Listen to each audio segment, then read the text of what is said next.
Hello, I'm Hannah, and this is Hannah's Books. Today, I come to you with the tag W is for Writer, the newest entry in Shawn the Book Maniac's fabulous alphabet soup game. As usual, his tags get us to think in interesting ways and pull out stories and text we might not have discussed before. His first prompt is W is for Writer, a writer you've met, know, or have seen in real life. When I was in college, I had the opportunity to take a poetry writing class with the amazing writer and amazing teacher, Seamus Heaney. He's not my example of the writer I've met, though. One day, when another student from our class, now a published author himself, and I were sitting in the poetry room of our university's undergrad library, Heaney walked in with a rumpled older man. My friend stared at him and stopped talking.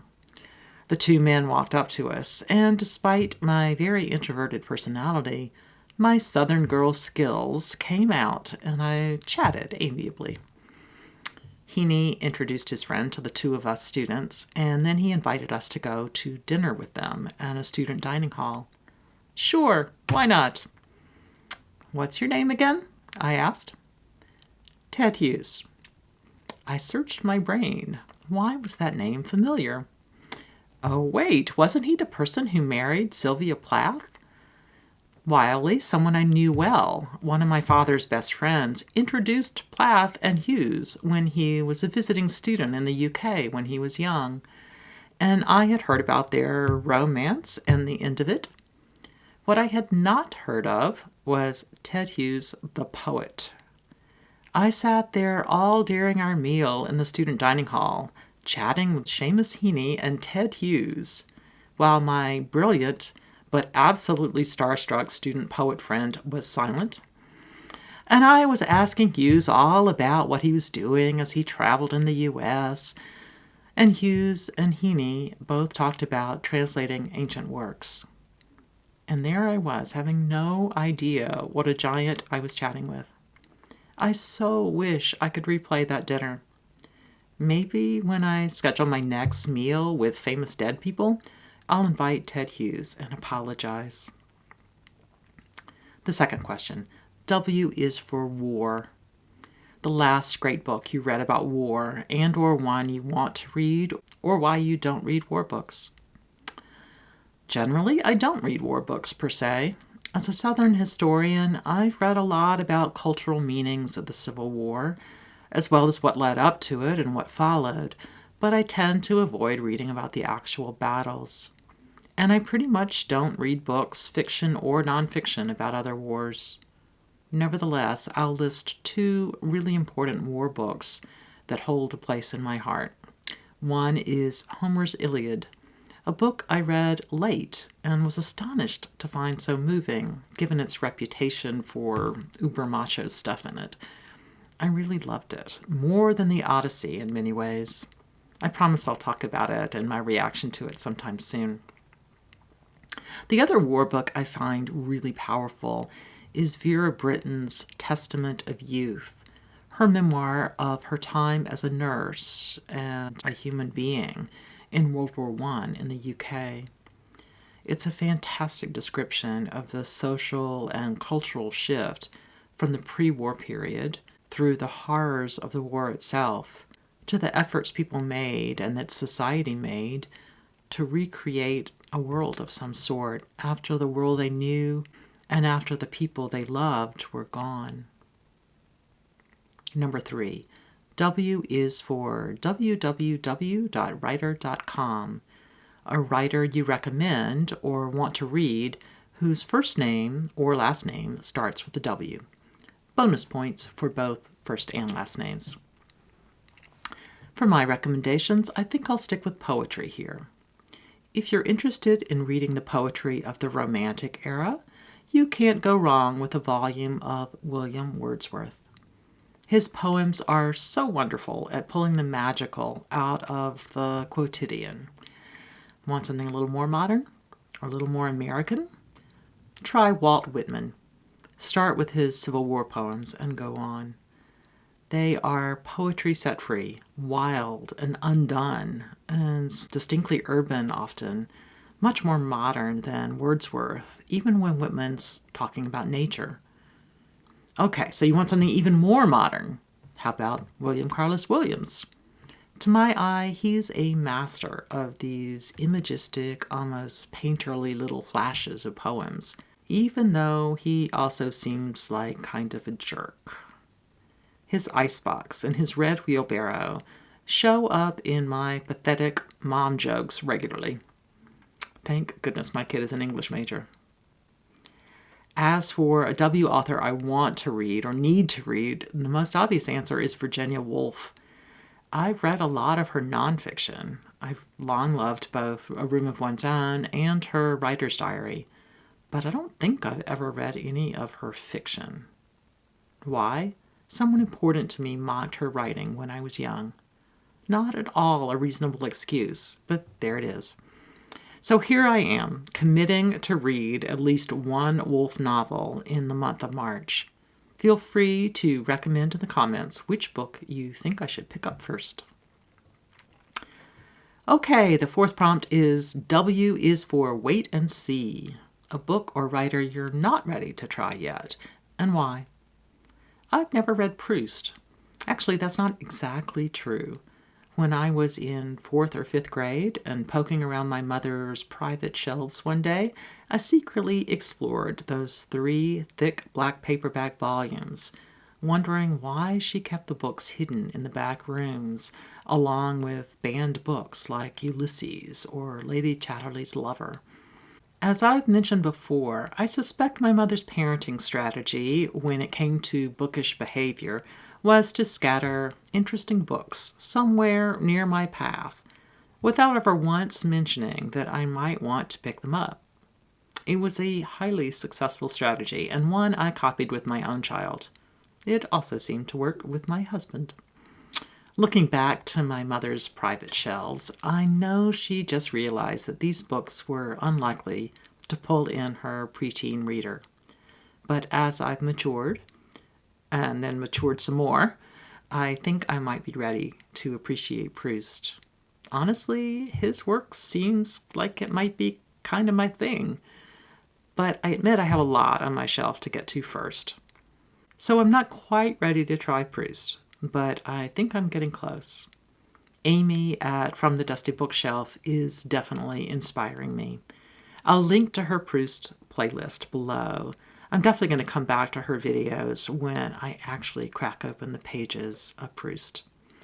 All I need, as I'm sure Proust would agree, is to find some time. Prompt number 5. W is for What's the Title? A book with at least 2 W's in the title. I'll name 2 books for this prompt.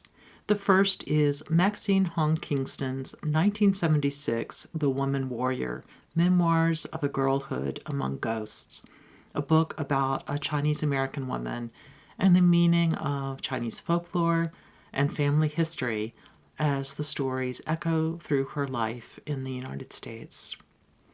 I've not read this book in a very long time, but many of its images and themes have embedded themselves in my brain.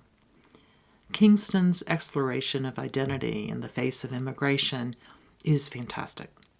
The book lays out her family stories coming from a traditional patriarchal culture, the expectation of female silence, the experience of gendered violence embedded in those stories.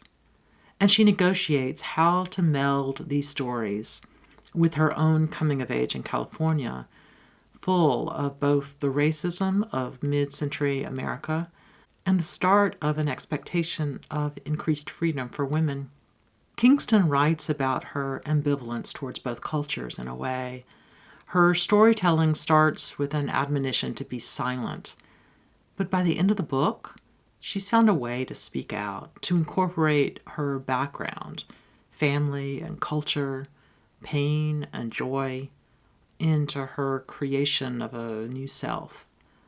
I'm not sure if this book would hold up in the same way now, but its emphasis on how feminism affects people and cultures who were often left out of the white woman feminism of the 1970s, assures its place in literary and cultural history, I think.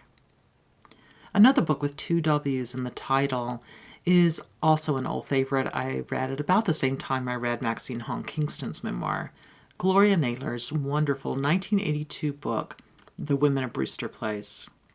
This book weaves together the story of 7 different African American women as they build their lives together in an urban neighborhood in a northern city, probably New York, in the late 1970s.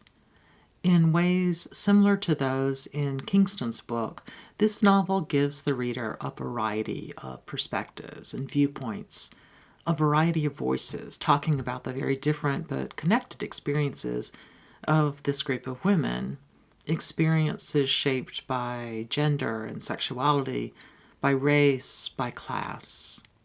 The emphasis is on the swirl of stories and storytelling. And like Kingston, Naylor creates a book that shows how to go forward in a new world while still carrying one's history, the great pain and the great beauty as we travel. While I loved The Women of Brewster Place, my favorite work by Gloria Naylor has long been her novel Mama Day. I'm thinking about rereading it next month, and I'm eager to talk about it with you.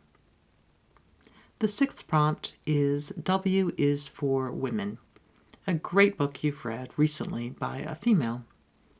As is typical, I've read a number of books by women recently. I'll choose 2, both by authors whose name begins with W. And both are books I'll be discussing a bit in my next video.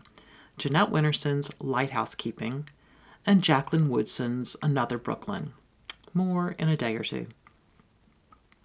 Next, W is for word, one you encountered recently in your reading that was new to you, and or your favorite word. What an interesting question. I'll mention one which I surely must have first learned from my reading, although I'm not certain where. Confabulate, with its image of people sitting around telling stories together. Confabulate starts with con, meaning this is a collective project, not something done by a lone writer. The fabulate part is full of resonances. I first hear fabulous, lending a tone of exaggeration, which is carried further by the hint of fable in that word. And for some reason, I also hear fabricate in there, too. So yes, it can apparently just mean chat with each other. But the aspect of people creating stories together, just a bit more novelistic, makes confabulate a lovely word. After I started thinking about using this word for the tag prompt, I looked it up and was intrigued to find that it's now used by psychologists to talk about how people with dementia and other mental disorders of memory construct what one listing called imaginary remembered experiences. Another word I've been loving lately, which I think I learned from my grandmother when I was a child, is trumpery, often meaning junk, shiny junk, that tries to get our attention but is at heart just worthless nonsense. In a related meaning, trumpery means deceit or fraud, with what I assume is a connection to the similar French verb meaning to deceive or mislead or lie. The 8th prompt is W is for weary, a theme, plot twist, and or cliche you're getting tired of. I'm really tired of books and other cultural productions that use physical disability as a signifier of a character trait. There are 2 ways disability often functions: as an indication that a character is evil, and conversely, that a character is angelic. While it isn't always true, disability or physical imperfection in a male character usually means that the character is evil, while in a female character, it often is the marker of that perfect weakness or dependency that's long been associated with ideal femininity. Surely, we can move past these portrayals now. I'm really not interested in bringing up books that use these tropes, but I will mention a new book that analyzes the use of disability as a motif in literature, as well as portrayals of characters with disabilities. That book is the 2018 Cambridge Companion to Literature and Disability, edited by Clare Barker and Stuart Murray. When I ordered the book, I assumed that all the essays included in the volume would be about fiction, and probably about British fiction. You cannot imagine my surprise when I read Michelle Jarman's essay on race and disability and discovered her discussion of my own book, a little-read academic work of history I wrote with a fellow scholar, a book Jarman calls meticulously researched, and an important singular history of the intersecting materialities of blackness, disability, and masculinity. I'm beaming. Number 9. W is for whippersnapper, a writer who writes or wrote shockingly well at such a young age. This author always goes by his nickname, but his full first name begins with a W, William. The author is Bill McKibben, a nonfiction writer and a climate activist with the soul of a poet or a pastor. His first book came out in 1989 when I was a senior in college, and he was just a few years older. The End of Nature was the first book for a general audience about climate change, I think. James Hansen had just given his global warming testimony to a Senate committee only a year or so before. McKibben combines his rigorous analysis of the science with fierce activism, and at the same time with a tremendously gentle understanding of humanity. McKibben has written a number of major books since 1989, and the science has progressed and issues intensified even more. So I don't really recommend The End of Nature to you unless you're interested in its place in history. But even in his first work, his writing is already full of the search for peace and humbleness on a personal level, but also on a global level. And that makes McKibben an influential thinker. I'm especially fond of his more recent book, Deep Economy, about the sustaining power of community. And McKibben's work outside of being an author is at least as important. I'll link to his group, 350.org, below. The last substantive prompt is W is for Weakest Link, a book in a series or in a favorite author's oeuvre that wasn't nearly as good as all the others.